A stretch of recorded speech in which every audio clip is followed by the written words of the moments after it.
কি মাছ? দুই পদের মাছ মনে হয়, বোয়াল মাছ। 3 রকমের মাছ। কি ভালো লাগলো।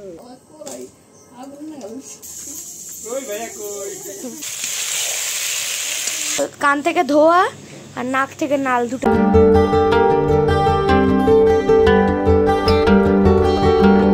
কি করিস সোনা? হয়নি এখনো? দেখি এবার নিজে খাবি। কি হচ্ছে এটা দেখি একটু। পেঁয়াজ আর এখানে ডিম। শাঁকা খেয়েছিস নাকি? এটা কি কি মাছ? দুই পদের মাছ মনে হয়, বোয়াল মাছ আর শোল মাছ। নমস্কার সবাইকে, আমি হাজির হয়ে গেছি আমার একগুচ্ছ স্বপ্ন পূরণের স্বপ্ন নিয়ে তোমাদের সামনে। তোমরা সবাই কেমন আছো? আশা করছি ভালো আছো। আমরাও যখন ভিডিওটা করেছিলাম তখন খুবই ভালো ছিলাম। আসলে ভিডিওটা তো অনেক দিনের করা, তো এখন তোমাদের সঙ্গে শেয়ার করছি। তবে এমনিতে ভালো আছি, ওই যে বাড়ি চলে এসেছি। যাই হোক, দিনটা ছিল শুক্রবার, মানে আমরা যেদিন বাড়িতে পৌঁছাই সেই দিন। কি বলতো, ভিডিওগুলো না আর এডিট করা হয়ে ওঠেনি, ইচ্ছে করেই করিনি। ভেবেছি থাক এই কয়দিন এখানে মজা আনন্দ করে কাটাই, বাড়ি গিয়ে একেবারে একটা একটা করে তোমাদের সঙ্গে সব ভিডিওগুলো শেয়ার করব। তো বাড়ি এসে স্নান করে এই যে দেখো দিদা কিন্তু খেতে দিয়ে দিয়েছে মাছ ভাজা ভাত। ভালোই তো খাচ্ছ, এত কিছু 3 রকমের মাছ। খাই না, খেললে কি এতক্ষণ ছাড়তাম?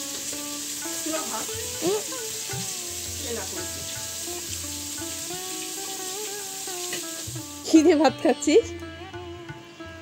হ্যাঁ বলবি না? মাছের কাটা কুটা কই? মাছ দিয়ে যে ভাত খেলি, কি দিয়ে খেলি দেখি, হা করতো। সেই যে খাওয়া দাওয়া করেছি তখন বেজেছিল সকাল 8টা, আর এখন মোটামুটি ওই 2টোর কাছাকাছি বেজে গেছে। মা বলছে ওঠ, এবার তো খাবি, দুপুর হয়ে গেছে। তারপরে উঠেছি, তার আগে মা বললো ভাত খাওয়ার আগে এই যে আম মাখাটা একটু খেয়ে নে, আমাদের গাছের আম। আসলে মা ওই যে আমের হচ্ছে চাটনি বানাবে, সেই জন্য আম গ্রেট করেছে, তার থেকে একটুখানি নিয়ে আমার জন্য মেখে রেখেছে। আমি আবার এসব এত পছন্দ করি না, তবে এই যে মা মেখেছে, স্বাদই আলাদা, কাসুন্দি কাঁচা লঙ্কা নুন দিয়ে। আর আমাদের গাছের আমগুলো না বেশ মিষ্টি মিষ্টি, মানে কাঁচা মিঠে আম, তো আম মাখাটা বেশ ভালো লাগছে খেতে। কি যে দারুণ টেস্টি, অনেক দিন পর এই আম মাখাটা খেলাম। তুমি আম মাখা খেলে আবার ভাত? ভাত খাবো না, আম মাখার সাথে ভাতই দিয়েছে, খিদে পেয়েছে ভাতের, আর আম মাখা তো খেলাম মুখের সাথে। সত্যি? খাও খাও। সেই এসছি, সেই 8টার সময় ভাত খেয়েছি, এখন খাবো না, খিদে পেয়েছে। খাও। কেমন কেমন? শোল মাছ।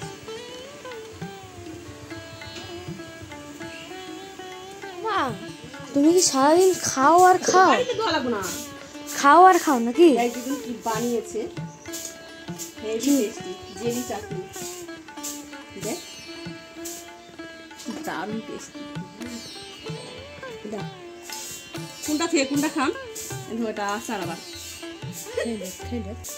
ওই যে তোমাদের বললাম না যে মা হচ্ছে জেলি চাটনি বানাবে, সেই জন্যই কিন্তু আমটা কুড়িয়েছিল, আর জেলি চাটনি কিন্তু হয়েও গেছে। মা আমাকে প্রথমে বাটিতে জেলি চাটনিটা দিয়েছে, আবার দিদা এসে দিদা নাকি একটুখানি আচার করেছিল, সেই আচারও আমাকে দিয়েছে। কোনটা ছেড়ে কোনটা খাবো বুঝে উঠতে পারছি না, তো দুটোই খুবই টেস্টি হয়েছে। আমি আবার অতটাও টক মিষ্টি জিনিসটা পছন্দ করি না, ঝালটাই বেশি ভালো লাগে। তবে আমের আচারটা এত টেস্টি, আচার না একটা চাটনি আর একটা আচার, এত ভালো লেগেছে খেতে। দেখো মা কতটা দিয়েছে, আর বানিয়েছে কিন্তু অনেকটা পরিমাণে। দেখো আমি প্রথম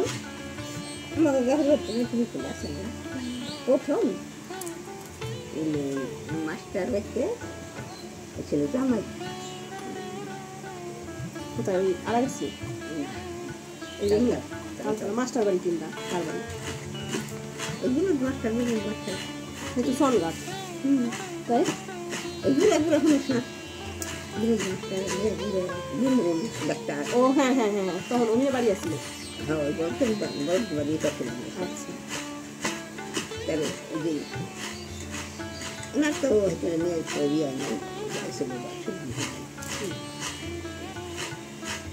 তার নারকেল কুড়াইয়া তার পিছনে দিচ্ছে, নারকেল দিচ্ছে গরম তার আমি এবার দিচ্ছি কিনে দিলে, আমি তো তাই ভাত খা, জামাই একলা ভাত খাই না, জামাই গিয়ে একলা ভাত খাই, তার হাতে খাইছি, কি ভালো লাগলো। আর খেতে নারকেল দিয়ে চিনি দিয়ে ভাত দিয়ে খেয়ে দিই, করে দে, হ্যাঁ গরম চিনি নিবি আর গরম ভাত দিয়ে খাবি, খেতে। তোমরা তো শুনতেই পেলে দিদার সাথে সেই ছোটোবেলার গল্পগুলো করছিলাম। আসলে আমার দিদাদের বাড়িটা না ছিল সেই বর্ডারের সাইডে, গ্রামের দিকে। কত যে আনন্দের দিনগুলো কাটিয়েছি সেই সময়টায়। আসলে ছোটোবেলায় না আনন্দটা মনে হয় একটু বেশিই হয়। এখন বড় হওয়ার সাথে সাথে কিন্তু সেই আনন্দ, ভালোবাসা সব কিছু আস্তে আস্তে কমে যায়। এখন তো দিদারা আমাদের বাড়ির কাছেই চলে এসেছে, মানে ইছাপুরে থাকে দিদারা, তো যাওয়া যেতেই পারে। তবে সেই যে আনন্দ, সেই যে মজা, সেই যে উৎসাহ, সেটা কিন্তু আর এখন হয় না। সেটাই দিদার সাথে গল্প করছিলাম আর ক্যামেরা বন্দিও করে রাখলাম, যে সারা জীবন মানে আমার মানে কি বলবো স্মৃতি হয়ে থেকে যাবে দিদা যদি মানে যখন বেঁচে থাকবে না। দেখো মরতে তো আমাদের সবাইকে একদিন না একদিন হবে, তবে দিদার যেহেতু বয়স হয়ে গেছে সেই জন্যই দিদার কথাগুলোকেও আমি তুলে রাখলাম, যাতে আমি ভবিষ্যতে কোনো দিন দিদা যখন থাকবে না সেই দিদার স্মৃতিগুলো দেখতে পারবো। তো যাই হোক, দিদা এখানে বসেছে নারকেল কোড়াতে, নাড়ু হবে, আর আমি বসেছি হচ্ছে পেঁয়াজ রসুন ছাড়াতে, রান্না হবে। বাবা হাঁস নিয়ে এসছে, আমার হাঁসের মাংস খুব খেতে ইচ্ছা করছিল, তাই বাবাকে আগের দিনই বলেছি যে বাবা আমার জন্য হাঁস নিয়ে আসবে। সেই মতো বাবা কিন্তু হাঁস নিয়ে এসছে, তো সেটাই রান্না হবে আজকে মানে বিকেলে। আর ভাইরাও আজকে আসবে, তো সব কিছু মিলেমিশে কিন্তু দারুণ আনন্দ। মানে ধরতে গেলে বাড়িতে আজকে চাঁদের হাট বসবে রাতের বেলা, মানে এখনই অলরেডি বসে গেছে। বুঝতেই পারছো, যেহেতু অনেকটা দূরে থাকি না, কাছাকাছি থাকলে কিন্তু এতটাও হয় না। কাছাকাছি থাকলে কি হয়, দিনে দিনে এসে দিনে দিনে চলে যাওয়া যায়। তবে আমরা যেহেতু অনেকটা পরিমাণে দূরে থাকি, আর এবার আমরা জানো তো প্রায় 6 মাস পরে এসেছি, আর বুঝতেই পারছো তাহলে মা বাবার কতটাও আনন্দ হতে পারে। তো এই যে দিদার কিন্তু নারকেলের হচ্ছে নাড়ুর পাক দেওয়া হয়ে গেছে, এখন এই যে বানিয়ে নিচ্ছি নারকেলের নাড়ুটা। এত টেস্টি হয়েছে, সত্যি কথা বলতে কি জানো তো, আমার দিদার হাতের রান্না এত ভালো হয় খেতে। কি জানি কিভাবে করে, একটুখানি তেল মশলা দিয়ে কোনো রকমে করে রাখে, তাতেই যেন কি স্বাদ হয়ে যায়। তো তিলের নাড়ুও বানালাম, কারণ আমার ভাইয়ের বউ আবার তিলের নাড়ুটা ভালোবাসে খেতে। তো ওগুলো বানিয়ে দেখি বাবা এদিকে এই যে হাঁসটাকে সব মানে মাংস কেটে দিচ্ছে বাবা। প্রথমে এই যে ছাল ছাড়িয়ে, মানে ছালটা থাকবে আর কি, লোমগুলো ছাড়িয়ে দিচ্ছে, গরম জল এনে দিলাম। ভাবলাম তোমাদের সঙ্গে একটু শেয়ার করি। আমার বাবা মা কিন্তু হাঁসের মাংস খায় না, শুধুমাত্র কিন্তু আমার জন্য এনেছে, মানে ভাই খাবে আর আমি খাবো আর কি হাঁসের মাংস।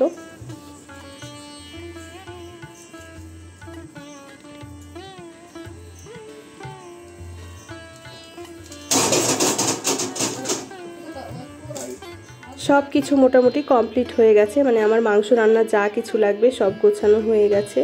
আর এখন কিন্তু আমি এই যে উনুন ধরিয়ে দিয়েছি, আজকে কিন্তু রান্নাটা উনুনেই হবে।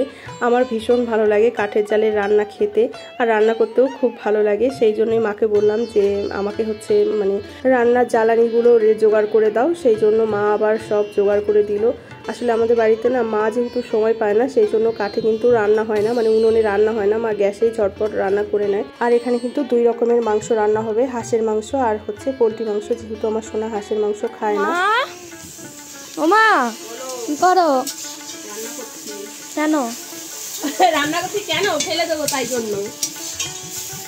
কাদের হচ্ছে এই মাংসটা? এটা চিকেন হচ্ছে। আরে চিকেন করো, তারপর কি হবে চিকেনের পর? আগে চিকেনই করছি, তারপরে হাঁসের মাংস করবো। হাই করে দাও, হাই করে দাও,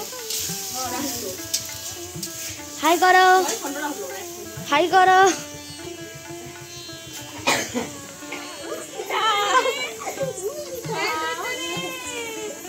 এটা গেলো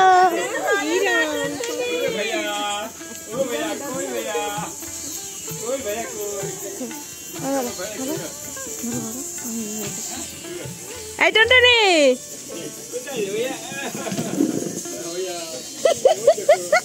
তোমাদের চিনি না, তোমরা কারা?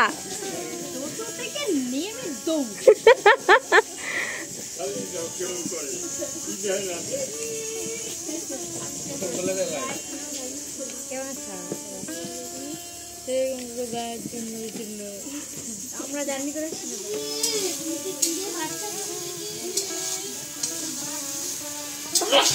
এদিকে আমার রান্না প্রায় হতে যায়, আর তার মধ্যেই কিন্তু মানে ভাইরা চলে এসেছে। আমার হচ্ছে মানে মুরগির মাংসটা আগে রান্না করা হয়ে গেছে, সোনা বললো কষা মাংস খাবো, সেই জন্য কিন্তু আগে মুরগির মাংসটা রান্না করে দিয়েছি। যেহেতু মুরগির মাংসটা রান্না করতে সময় লাগে না বেশি, সেই জন্য ওটা আগে করে দিয়েছি। আর এখন এই যে হাঁসের মাংস কষানো হচ্ছে। আর কাঠের জালটা দেখো কি সুন্দর জ্বলছে, এত ভালো লাগছে রান্না করতে কি বলবো। আর কাঠের জালে কিন্তু মাংসটাও বেশ সুন্দর আর কি রান্না হয়। দেখেই তোমাদের নিশ্চয়ই লোভ লাগছে হাঁসের মাংস একদম কাঠের জালে। মানে সত্যি কথা বলবো, আমি যে এখন ভিডিওটা এডিট করছি না, আমার যে মনে হচ্ছে এখনই যদি পেতাম আবার একটুখানি খেতে পারতাম।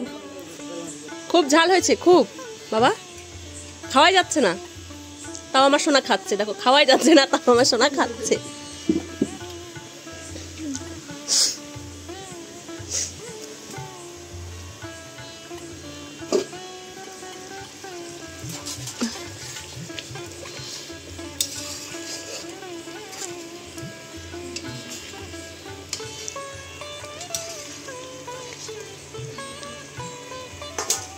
কি গো, কেমন খাচ্ছ?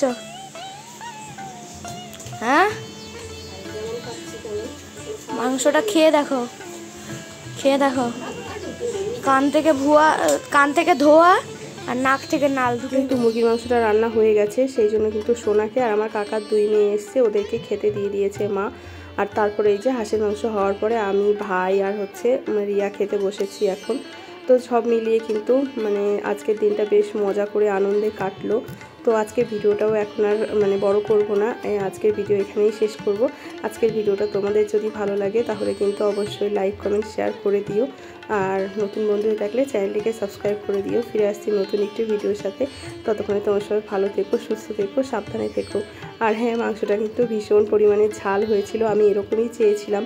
যেহেতু বাড়িতে আমরা খুব একটা ঝাল খাই না, আজকের মাংসটা কিন্তু ঝাল ঝাল বেশ টেস্টি হয়েছে দুটো মাংসই। তো চলো, টাটা।